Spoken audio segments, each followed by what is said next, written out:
Or As jaalattee si toleera? mana also eating better. Ilmoo lukkuu argite? Camp and Manoy who do choice. Oromiyaan hagam bareeddi kenna. Oh, Oromiyaa wayya moo Ameerikaa wayya? Abiada. Medu. Asi guddatta moo ati Ameerikaa guddatta? No. Medana. Asha. Dhugaa kan kee tayyee nagaan fayyaa ta'i galatoom. Maal jaalatanii maal jibbanii maaltu isaan gorsaara ka jedhu uummata kana gaafannaa. What is your name? Natasha. Natasha. What about you? Rémi. Where are you guys from? From France. France? Near Bordeaux. Near Bordeaux. Good wine? What kind of wine?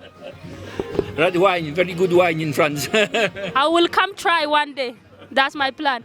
So how long you guys are here and what do you guys enjoy so far? We are here for 2 weeks and we want to see the south of Ethiopia, to see people. Okay. Omo Valley, you know, and with people, native people. Yes. You've been here before, right? You come to this country before? T'es venu voir déjà ici, t'es déjà Oui. venu. The first time I see the north, Dalol, Danakil, Ertaale, Lalibela, Gondar, you know, all the north. It's a very nice country. Yes, I love. You love it. Yes, I love. Well, thank you so much. So far you guys are here and what are some culture or language, what are some challenges? What are some hard things that you guys see here while you guys visiting in? We are here for just 3 days, but we love the country, to see where people live, every style of houses, the beautiful color of the clothes they have, and we love to see people are together. They don't stay in their house, they come together to just take time to be together, have a drink. Yeah. And it's nice. Yeah, people socialize. She drown and the picture, you know. Donc, I draw people. draw people, yes. She. Wow. Can you draw me next time? I need time. Yeah. Yeah, that's the thing about this country. People eat together, people drink coffee together, people socialize so much. In USA and in France, we always work. Absolutely. We don't have the time. Yeah. Here, they work. They don't have a lot of money, but they are together and they want to share some time together, and it's nice. Let me explain that. Akkas waan biyya tanarraa dinqisiifadhe wanni biyya tanarraa natti tole namni birrii qabaatu dhabullee yeroo qabaa yeroo isaanii waliin hojjetanii taa'anii waliin nyaatanii dhuganii waliin gammadanii jiraatanii jette sun dhugama ummati French ummati US illee yeroo baay'ee dalagama malee waan biraa jiru biraan qabu jette sun waan anillee beeku warri achi jirullee waan beektanii. Okay, thank you so much. I appreciate you guys taking the time to talk to me. Thank you. Thanks. Thank you very much. Thank you. Thank you. Ayyee amma mooyii dargaggeessaaf dargaggeettii tana biraan baaneerra jarriini dhalattoota naannoo kanaallee hin taane naannoo biraatti dhufaniiranii akka naannoo jaraatitti ammoo gabbarri jira yoo gabbarri hin jiraanne wanni akka gabbaraa ammoo wanni biraa akka jiru jira akka jedhu yaada jaraa gaafannaa. Hayyee maqaa kan keetii duraan? Maqaan kiyya Miixaarii Ayyalaa jedhama. Atiyoo. Kiyya Sabboonaa Goluu jedhama. Maqaan keenyaa ta'eera. Hayyee ijoollee eessaati isin? Shaakkisoo. Godina Gujii Bahaa Aanaa Oddoo Shaakkisooti. Hayyee galatooma akka naannoo Gujiititti gabbarriin jira yookiin mucaan tokko intala takka fuudhuuf maal godhuu qaba? Wanni inni kennu jira yookiin warri fuudhu warri intala heerumsiis wanni kennuuf jira? Mee waan kana irratti? Mucaan wanti kennu hin jira. Raada gaafatan gaafa mucaan tokko intala tokko kadhatee gaafatee fuudhee raada gaafatanii raada sallee yoon qabaanne ta'e waraana agaraa mukaan falaxan hin jiru isa gaafatan maafi gaafa agaraa fi waraana qabaatee hojjatee bulchuu danda'a waan ta'eef isuma gaafatanii kennaniif. Waaw namatti tola. Hayyee mucaan tokko hin dhalatuun guddatu fuudhuun dirqamuma intalti durraa takkallee gaafa dhalatteen guddatti yoo guddatte heerumuu isii dirqama. Gaafa kana heerumii gara garaatti jira. Intala takka mucaan tokko gaafa jaalatee abbaa isaa qabatee maatii isaanii bira deemeen kadhata. Gaafa kadhatee fuudhe kana kallattii haala warri ittiin beekuun gaafa heerumte haadhaaf abbaan qabanii intala takka mucaa tokkoof kennan gaafa himoo waan jedhamu jira. Himoon duratti amalaajjii abbaan mucaa intala fuudhee gama maatii intala heerumteetti ka ergatu jira. Gaafa kana gama warri maatiin beeku yoo si heerumtee jiraatte haala aadaatti waan gaafatamu jira.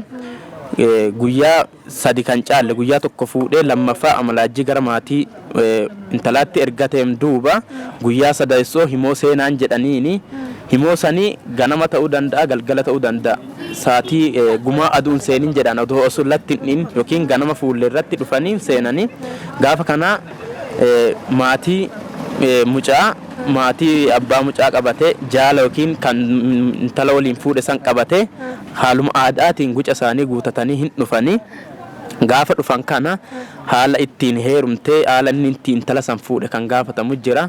Abbaan mucaa abbaa mucaa yaame intala mucaa keetii akkam fuusfattee waan jedhamu jira yookiin buttaa ta'uu dandeetti yookiin jaalattee gula ba'uu dandeetti yookiin dirqamaan buttaa inni jedhamu sun dirqama ta'uu dandeetti yookiin jaalattee ka heerumte ta'e gaafateen duuba akkana gaafa jaalattee heerumtu kanaayyuu gucaadhaa waan guutattee heerumu jirti mijuu qaddeedhanii siiqqoo qaddeedhanii kadhee qaddeedhanii gaafatan hin qaddennaan gaafa siiqqoof kadhee hin qanne intalti harka duwwaa heerumte gujii biratti akka butta jedhamu santi ilaallama. Gaafa kana eegi buttaa ta'e akka aadaatti loon torbanaa fi deedhuu ni danda'a abbaan intala birrii 7,000 birrii haga ta'e birrii wanni birrii maqaan birriin jedhamu gabbarallee jedhamu garuu birrii hagasii fi deedhuu ni danda'a. Gaafa kana aadumaaf jedha buttaa waan ta'eef gaafata malee aadaa keessatti hin jiru birriillee hin fudhatamu gabbaroonni jedhamu hin jiru akka aadaatti yoo buttaa ta'e illee jaalattee heerumtellee ta'e eegii man hin duubatti akkaataa aadaatti raaduma tokko yookiin lama fudhata malee wanni gabbaradhaan ka dhibiin hin jiru nu biratti. Hayya galatoomii akka naannoo Arsiitti yoo isin leen jaalatteetiin fedhiidhaan immoo odoon taane yoo jaalatte akka naannoo Arsiitti adda baana waan jedhamtu jira. Adda baana jechuun isituyyuu yoo manni kan feene taate itti galti.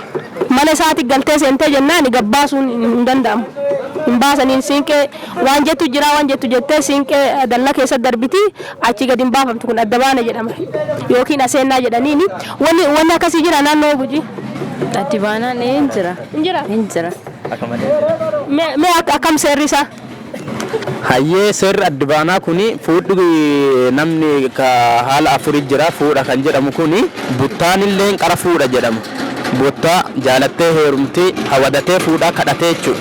Hawadii jechuun kadhaa jechuun maatii warraas intalaa seenee mucaa hin kadhata kadhaalleen buttaalleen fuudha jedhamee ilaallama. Addi baani sulleen fuudha nu biratti amma addi baani osoo inni hin jaalatin mucaattiin durraa takka isa jaalatte warra isaa iyyafataa dhufte addi baana bahaa jetti. Addaan na baasa maani jedhaa dhuftee qe'ee isaaniitti gaafa dhikaattu kalaan mucaa yookiin kolloo isaan maan jedhama haala baadiyyaatti kolloo yookiin kalaa kan namaa fi mana cinaatti jajaaramu jira. Kolloon mucaa eessa jennaa rukkeen dhufteen seenti. Gaafa kana isin jaalattee dhufte waan ta'eef dirqama hin fuudha. Jaalatee jibballee hin fuudha eegi addi baanatti dhufte aadaa waan ta'eef addi baani kullee nu birallee hin jira garuu hin dhufte eegi jaalatte addi baanaan. Hayye bakka galatoomaati. Hayye galatooma ulfaadhaa isiniin jedha. Akkami naannoo biraatti dhuftanii aadaan naannoo kanaa maal isinii walii galaartanii yookaan akkam maaltu isinii dhagaa maal barattanii maaltu isin gammachiise? Wanni jechuun baay'ee aadaan isaa jechuun aadaan amma gabbaraa kuni jechuun akka kiyyaatitti ani itti amanullee natti hin tolle maafi wanni guddoon jaalala wanti caalu jaalala caala yoo jaalalli hin jiraanne ta'e immoo sababa gabbaraatiif jedhanii nama siin hin jaalalletti dabarsanii yoo kennan intalti sun jireenyi isaaniillee xiqqoo waan rakkoo wanni dhuufi ani aadaa gabbaraa kanatti guddoolleen hayyee baay'ee namatti tola nutis waan gabbaraa kanan laguma dhunne dhageenne waan ta'eef inni gabbaraa kulleen garuu haala kalee abbootiin sila aadaa Oromoo tokkuma gola gola Oromiyaan bal'oo waan ta'eef godinaan wal addaan fagaannu malee afaanii fi aadaallee tokkuma walitti qabna. Amma nu biratti inni kun raadoo ta'u asitti naannoo 150 gaafatame jechuun namatti ulfaata. Jaalalli osoo aga fedhe jiraatellee yoo qarshii kana yookiin gabbara kana dandeen gabbarre ta'e sababa kanaaf dhabuullee waan jiruufi osoo hafe gama biraatti hafuu osoo hin taane aadumaan taa'anii Oromoon duruu muka jalatti taa'ee hin mul'anne. Amma nu biratti wanni baay'ee akka keessa aadaa keessallee hafuun jira nu biratti. Aadaan durii yookiin ammayyoome gaafa jennu balleessoo osoo hin taane haala ittiin jijjiiranu jira. Yeroo waliin deemuuf jecha amma nu biratti qara buttaan akka aadaatti qabame sun amma hafee jira. Akkasumas inni gabbara jedhamu akkuma nu bira buttaan aadaa keessa hafe santi osoo hafellee natti tola. Hafe baduu osoo hin taane haala biraatiin osoo ammayyoome kana jedha. Kana jedha galatooma. Ayyee galatoomaa horaa bulaa dagaagaa isin jedha yoo ulfaadha.